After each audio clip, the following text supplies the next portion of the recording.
کتاب الطہارت، نماز کے لیے طہارت یعنی پاک ہونا۔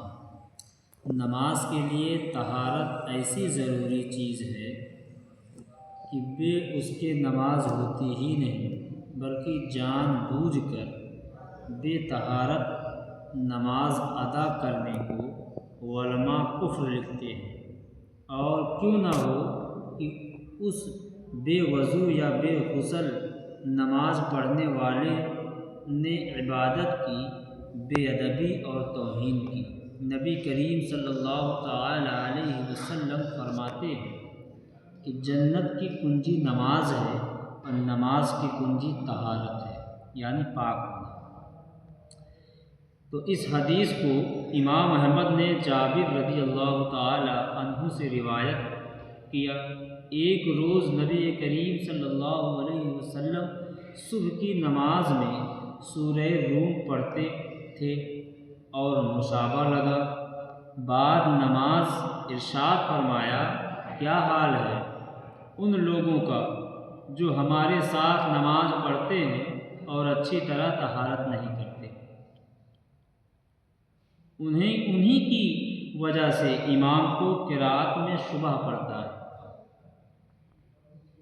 اس حدیث کو نسائی نے شبیب بن ابی روح سے انہوں نے ایک صحابی سے روایت کیا، جب بغیر کامل طہارت نماز پڑھنے کا یہ وبال ہے تو بے طہارت نماز پڑھنے کی نحوست کا کیا پوچھنا۔ ایک حدیث میں فرمایا، طہارت نصف ایمان ہے۔ اس حدیث کو ترمذی نے روایت کیا اور کہا یہ حدیث حسن ہے۔ طہارت کی دو قسمیں ہیں، نمبر 1 صغریٰ، نمبر 2 کبریٰ۔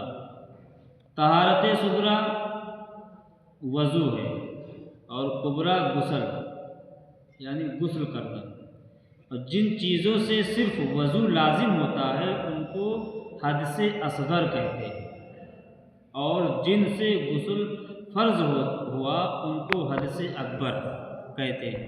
تو ان سب کا اور ان کے متعلقات کا تفصیلاً ذکر کیا جائے گا۔ تنبیہ، چند ضروری اصطلاحات قابل ذکر ہے کہ ان سے ہر جگہ کام پڑتا ہے۔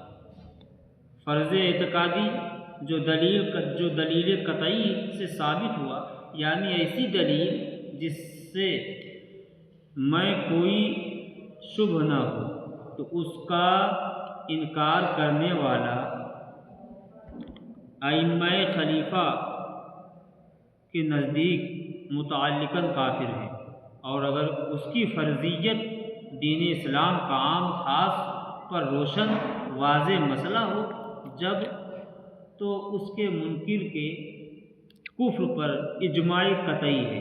ایسا کہ جو اس کا منکر ہے کفر میں شک کرے خود کافر ہے، اور بہرحال جو کسی فرض اعتقادی کو بلا عذر صحیح اور شرعی قصداً ایک بار بھی چھوڑے، فاسق و مرتکب کبیرہ مستحق عذاب